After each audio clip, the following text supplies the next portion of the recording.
series RLC circuit. Here, AC circuit containing a resistor, inductor, and capacitor in series circuit.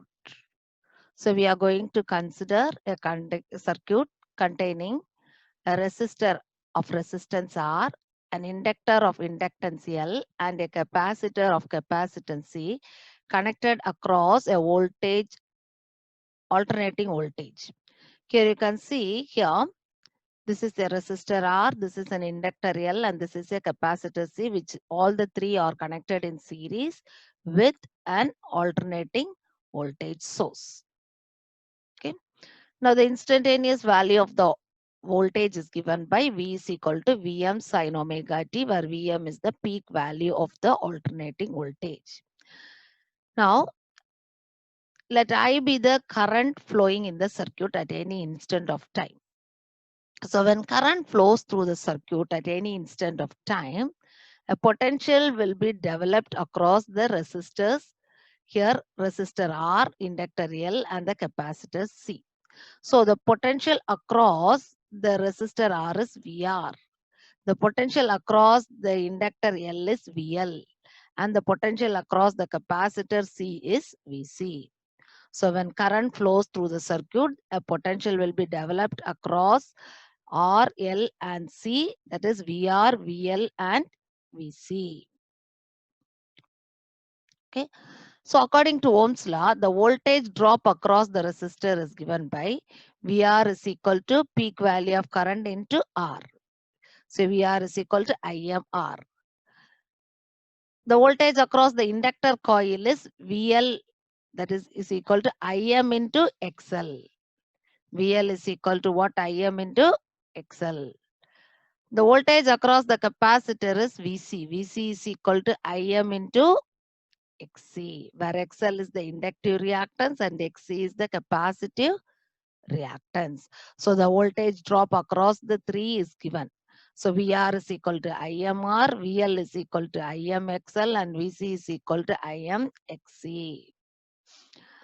Now we know the voltage across VR, okay, is in phase with the current.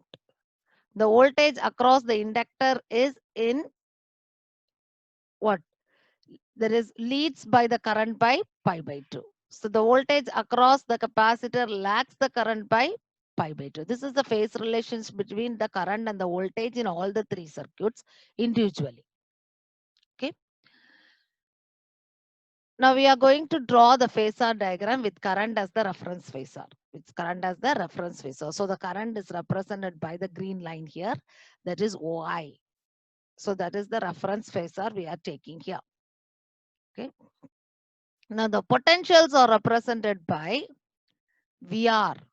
VR is represented by OA. And VL is represented by OB. We know the difference between VL and VR is 90 degree. That is the phase angle is 90 degree. Similarly, VC is represented by OC. That is the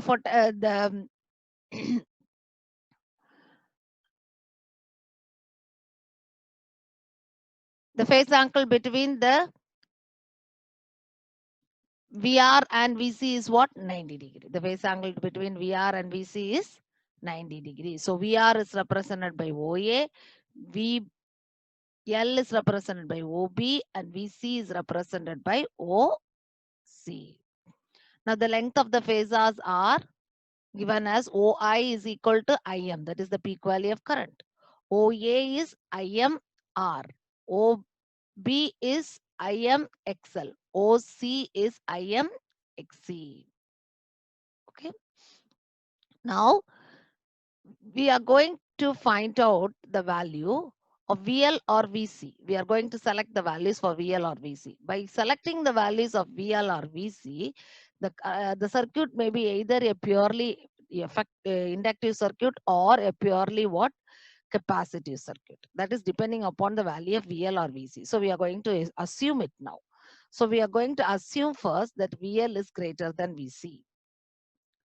Okay. that is the voltage drop across the inductor circuit is greater than that of the voltage drop across the capacitor circuit.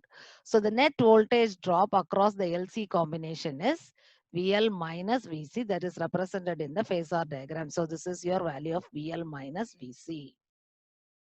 Okay. Now according to parallelogram law, so I'm going to draw a parallelogram here. So the diagonal OE, this is the diagonal of the parallelogram. This gives the resultant between VL minus VC and VR. So this is the peak value of the voltage. This gives the resultant between what? VL minus VC and VR. This is the peak value of the voltage. Okay. So we are going to use, I'm going to take this triangle, that is OEA. This triangle I'm going to take it, and I'm going to use the Pythagoras theorem. So here it is Vm square. This is Vm. Okay. So Vm square is equal to Vr square plus this distance is what? VL minus VC. This is equal to that of this. So it is VL minus VC. So this is VR square plus VL minus VC the whole square. So Vm square is equal to VR square plus VL minus VC the whole square. Now I'm going to substituting these values. That is VR is equal to IMR, VL is equal to IMXL, and VC is equal to IMXC. Substituting in the above equation and finding the Vm. So when I find the Vm, I have to take the root. So substituting all these values, I'll get it as IMR the whole square plus IMXL minus IMXC the whole square. Taking IM outside, okay, IM square when it comes outside as IM, you'll be getting the value of R square root of R square plus XL minus XC the whole square. Now rearranging it, IM is equal to VM by root of R square plus XL minus XC the whole square. Now here, R square plus XL minus XC the whole square can be taken as Z. So I can write IM is equal to VM by Z. What is the Z? The Z is nothing but the impedance of the circuit. So what is impedance? Impedance is the collective resistance in the circuit. That is the resistance due to the resistor, the inductor, and the capacitor. All three effective resistances, okay, will give you the impedance of the circuit. Okay, Z is called as the impedance of the circuit. It gives the effective opposition to the current in the RLC series. It gives the effective opposition to the current in the what? RLC series. Here, the voltage triangle and the impedance triangle are drawn. So the voltage triangle is for the triangle OEA. So here, this is your resultant value Vm. This is for VR and this is for VL minus VC. The corresponding here for Vm, here it is the impedance Z. This is the resistance R. This is the XL minus XC. So this triangle is called as the impedance triangle, and this triangle is called as the voltage triangle. It's just a representation. Now we can draw the phasor diagram, and we can find out the phase relationship between current and voltage. So in the phasor diagram, the current and the voltage can be found out by the angle between the resultant and the current. So that is given by the letter phi. So I can take the same triangle and I can find it out the value of tan phi. In the triangle OEA, I'm going to find out tan phi. Tan phi is equal to what? Opposite side by adjacent side. What is your opposite side? VL minus VC by VR. Substituting the values as VL as what? IM into XL, VC as IM into XC, and current VR as IM into R. IM will get cancelled. So after getting cancelling, you are getting XL minus XC by R. So the tan phi value is XL minus XC by R. We have to go for the special cases. Now, if XL is greater than XC, if XL is greater than XC, then XL minus XC is what? Positive. This value will be what? Positive. So the tan phi value is also what? Positive. Substituting in tan phi value, you'll be getting the value as what? Positive.